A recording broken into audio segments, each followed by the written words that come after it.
कहानी की शुरुआत होती है फेरीलैंड से, एक ऐसी जादुई दुनिया जहां हर तरफ रोशनी, रंग और खुशबू बसी हुई है। यहाँ सारी फेरी मिलकर अपना अपना काम कर रही होती है। दरअसल हर फेरी के पास एक अलग तरह की ताकत होती है। कोई पानी को काबू में रखती है तो कोई रोशनी को संभालती है और कोई हवा के साथ खेलती है। इन सभी ताकतों की मदद से फेरीलैंड न सिर्फ खूबसूरत बना रहता है बल्कि बाहरी खतरों से भी सुरक्षित रहता है। इसी फेरीलैंड में हम एक अलग सी फेरी को देखते हैं जिसका नाम है जरीना। जरीना के पास बाकी फेरी की तरह कोई खास एलिमेंटल पावर नहीं होती, लेकिन वह है एक डस्ट कीपर फेरी। दरअसल डस्ट एक जादुई पार्टिकल होता है जिसकी बदौलत फेरीलैंड चमकता रहता है और सभी फेरी उसी डस्ट की मदद से उड़ पाती हैं। जरीना रास्ते में दूसरी फेरी से मिलती हुई आगे बढ़ ही रही होती है, तभी डस्ट वर्कशॉप की घंटी जोर जोर से बज उठती है। यह वही जगह होती है जहां मैजिकल डस्ट को छोटी छोटी पत्तियों में पैक करके फेरीलैंड के अलग अलग हिस्सों में भेजा जाता है। घंटी की आवाज सुनते ही जरीना जल्दी से वर्कशॉप पहुंच जाती है और दूसरी डस्ट कीपर फेरी के साथ मिलकर डस्ट पैक करने लगती है। उसी दौरान मजाक मजाक में जरीना कुछ डस्ट पार्टिकल अपने बालों में लगा लेती है। अचानक उसके बाल हवा में लहराने लगते हैं। जरीना खुशी से खिल उठती है, लेकिन बाकी डस्ट कीपर फेरी उसे अजीब नजरों से देखने लगती है, क्योंकि फेरी लैंड में हर फेरी पहले से बनाए गए सख्त रूल्स के मुताबिक चलती है और रूल तोड़ना यहाँ बिल्कुल भी बर्दाश्त नहीं किया जाता। मगर जरीना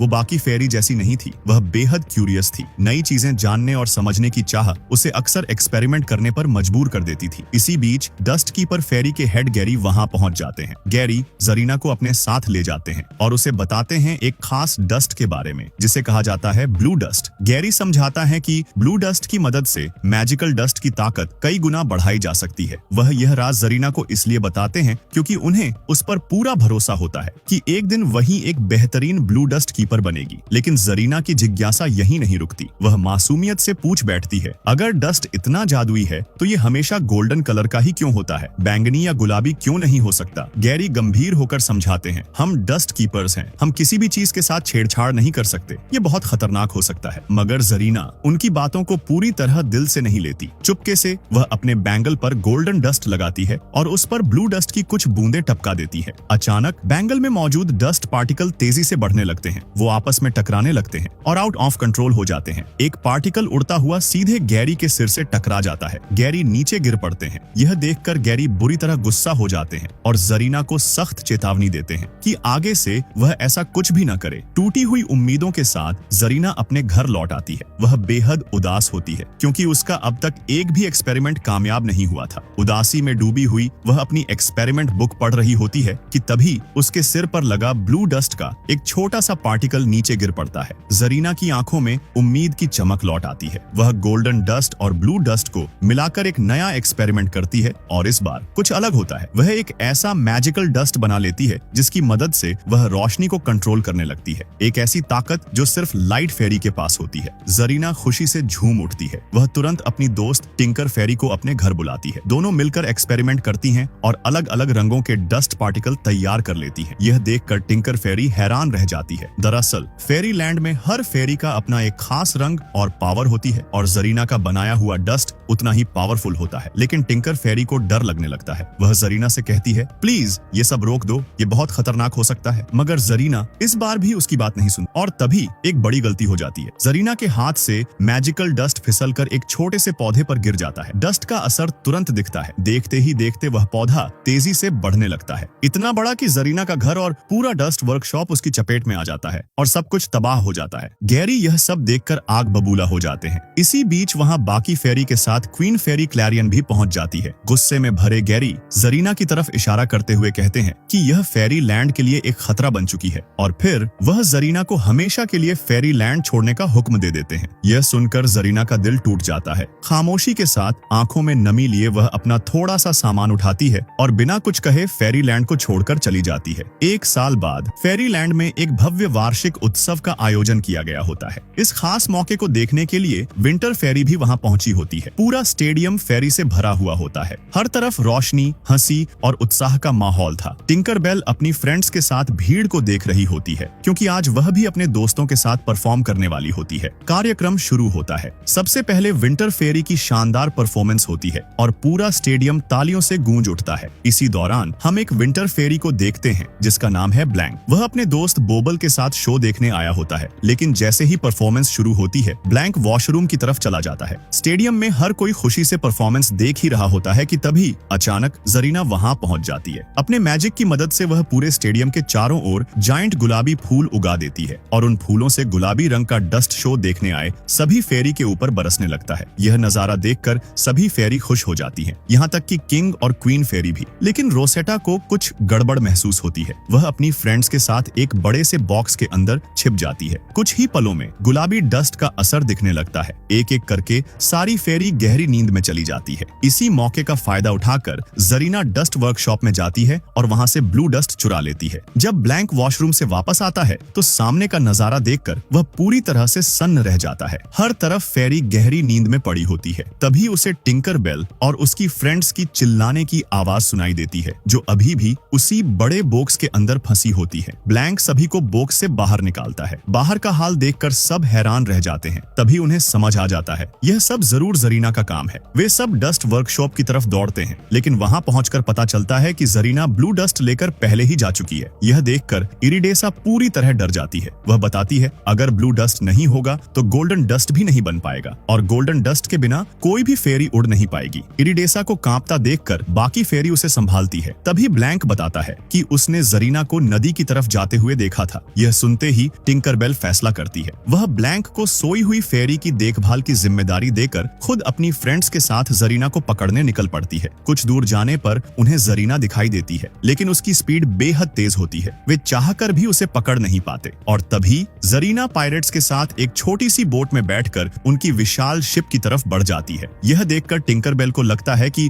जरीना को पायरेट्स ने बंदी बना लिया है। उसी मजबूरी में उसने ब्लू डस्ट चुराया होगा। यह सोचकर टिंकरबेल और उसकी फ्रेंड्स जरीना को बचाने के लिए खुद भी छोटी बोट में चढ़ जाती है। लेकिन शिप पर पहुंचते ही एक चौंकाने वाला सच सामने आता है। पायरेट्स ने जरीना को किडनैप नहीं किया है, बल्कि जरीना खुद सभी पायरेट्स की कैप्टन होती है। यह देखकर सारी फेरी टूट जाती है। दुख और गुस्से में वे पायरेट्स और जरीना पर हमला कर देती हैं और किसी तरह जरीना के हाथ से ब्लू डस्ट छीन लेती हैं। मुश्किल से जान बचाकर वे वहां से भागने लगती हैं, लेकिन तभी जरीना उनके सामने आ जाती है। वह ब्लू डस्ट वापस मांगती है। जब टिंकरबेल डस्ट लौटाने से मना कर देती है तो जरीना एक जोरदार मैजिकल डस्ट उन सभी पर स्प्रेड कर देती है। असर इतना तेज होता है कि सारी फेरी नीचे गिर पड़ती है और जरीना ब्लू डस्ट लेकर वहां से गायब हो जाती है। अगले सीन में हमें एक चौंकाने वाला सच देखने को मिलता है। जरीना के मैजिकल डस्ट स्प्रेड करने की वजह से सभी फेरी की पावर आपस में एक्सचेंज हो चुकी होती है। अब कोई फेरी अपनी असली ताकत के साथ नहीं है। इसी वजह से सभी को भारी मुश्किलों का सामना करना पड़ता है, क्योंकि अचानक मिली नई पावर किसी के भी कंट्रोल में नहीं होती। इस बार टिंकरबेल को वाटर कंट्रोल करने की ताकत मिल जाती है। वह पूरी कोशिश करती है कि सामने बहते जोरदार वाटरफॉल को रोके रख सके और बाकी फेरी को वहां से सुरक्षित बाहर निकलने के लिए कहती है। लेकिन जैसे ही सिल्वर मिस्ट वाटरफॉल से बाहर निकलती है, टिंकरबेल का कंट्रोल टूट जाता है। तेज बहाव के साथ टिंकरबेल और बाकी फेरी वाटरफॉल के नीचे सीधे समुद्र के किनारे जा गिरती हैं। यहीं पर रोसेटा की नजर एक क्रोकोडाइल एग पर पड़ती है। अगले ही पल उस अंडे से एक छोटा सा क्रोकोडाइल बेबी बाहर निकल आता है। सबसे पहले वह रोसेटा को देखता है और उसे ही अपनी मां समझ लेता है। अब सिल्वर मिस्ट अपनी मिली हुई फास्ट फ्लाइंग पावर का इस्तेमाल करती है। वह आसमान में उड़कर देखती है कि पायरेट्स की शिप ज्यादा दूर नहीं है, क्योंकि पानी में भीगने की वजह से सिल्वर मिस्ट के अलावा कोई भी फेरी उड़ नहीं सकती। इसलिए वह बाकी फेरी को क्रोकोडाइल के टूटे हुए अंडे में बिठाती है और उन्हें खींचते हुए पायरेट्स की शिप तक ले जाती है। शिप पर पहुंचकर वे देखती हैं सारे पायरेट्स जरीना को अपना कैप्टन बनाकर बेहद खुश हैं, क्योंकि जरीना ने उनसे वादा किया होता है कि उनकी शिप हवा में उड़ सकेगी और इसी ताकत से वे पूरे समुद्र पर राज करेंगे। कुछ देर बाद ये सब पहुंचते हैं स्कल आइलैंड पर। यहीं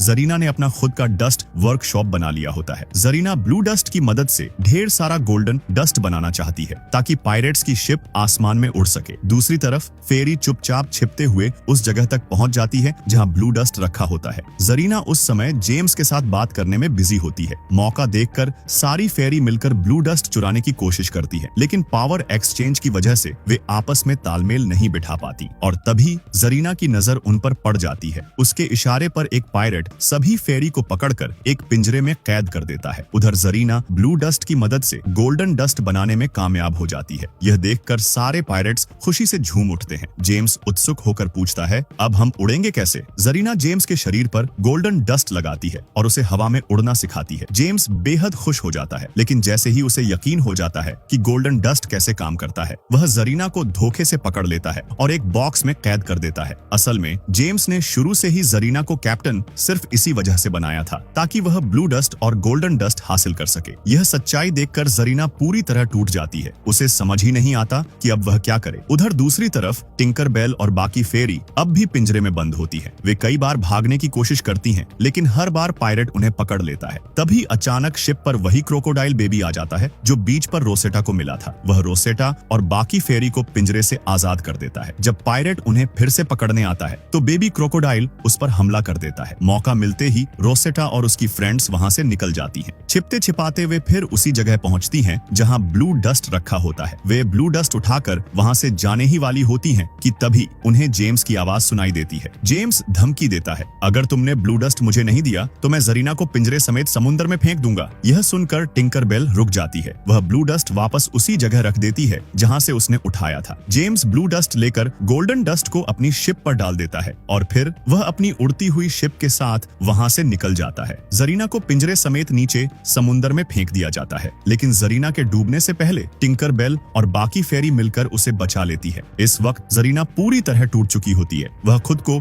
इन सारी परेशानियों का जिम्मेदार मानती है। जरीना को परेशान देखकर बाकी फेरी उसे समझाती है कि जो होना था वो हो चुका है, अब पीछे नहीं आगे देखने का समय है। जरीना खुद को संभालती है और फिर सभी फेरी मिलकर एक आखिरी बार ब्लू डस्ट हासिल करने के लिए जेम्स की शिप पर पहुंच जाती है। यहाँ फेरी और पायरेट्स के बीच जबरदस्त फाइट शुरू हो जाती है, लेकिन समस्या ये थी फेरी साइज में बहुत छोटी थी। पायरेट्स के सामने उनका टिक पाना काफी मुश्किल हो रहा था। फिर भी सभी फेरी मिलकर पूरी हिम्मत से लड़ती हैं। उधर जरीना सीधे जेम्स से भिड़ जाती है और उससे ब्लू डस्ट छीनने की कोशिश करती है। वहीं दूसरी तरफ रोसेटा क्रोकोडाइल पर सवार होकर पायरेट्स पर हमला कर रही होती है। कुछ देर की कड़ी मशक्कत के बाद सभी फेरी मिलकर शिप का लंगर नीचे गिरा देती है। तभी सिल्वर मिस्ट अपनी पावर का इस्तेमाल करती है। वह समुद्र से मोटी मोटी बेलें निकालकर लंगर को जकड़ लेती है। शिप एक तरफ झुकने लगती है, लेकिन जेम्स बहादुरी दिखाते हुए बेलों को काट देता है। इसी दौरान फेरी के ऊपर एक बड़ा सा कपड़ा गिर जाता है और वे पकड़ी जाती हैं। तभी अचानक जरीना शिप का पतवार खोल देती है। इसका असर तुरंत होता है। जेम्स, गोल्डन डस्ट और कई पायरेट्स सीधे नीचे समुद्र में गिर जाते हैं। इसी मौके का फायदा उठाकर जरीना आखिरकार ब्लू डस्ट हासिल कर लेती है। लेकिन कहानी यहीं खत्म नहीं होती। ब्लू डस्ट लेकर जरीना और फेरी वहां से जाने ही वाली होती है कि तभी जेम्स फिर से सामने आ जाता है। गोल्डन डस्ट उसके शरीर पर लगा होता है, जिसकी वजह से वह हवा में उड़ पा रहा होता है। जेम्स जरीना से ब्लू डस्ट छीन लेता है, लेकिन तभी जरीना नीचे गिरे ब्लू डस्ट का एक छोटा सा पार्टिकल जेम्स की तरफ फेंक देती है। अचानक golden dust out of control हो जाता है। उसकी मात्रा तेजी से बढ़ने लगती है और जेम्स बेकाबू होकर इधर उधर उड़ने लगता है। इसी अफरा तफरी में जरीना अपने दोस्तों को आजाद कर देती है। सभी फेरी मिलकर जेम्स की बॉडी से गोल्डन डस्ट साफ कर देती हैं और जैसे ही गोल्डन डस्ट हटता है जेम्स उड़ने की ताकत खो देता है।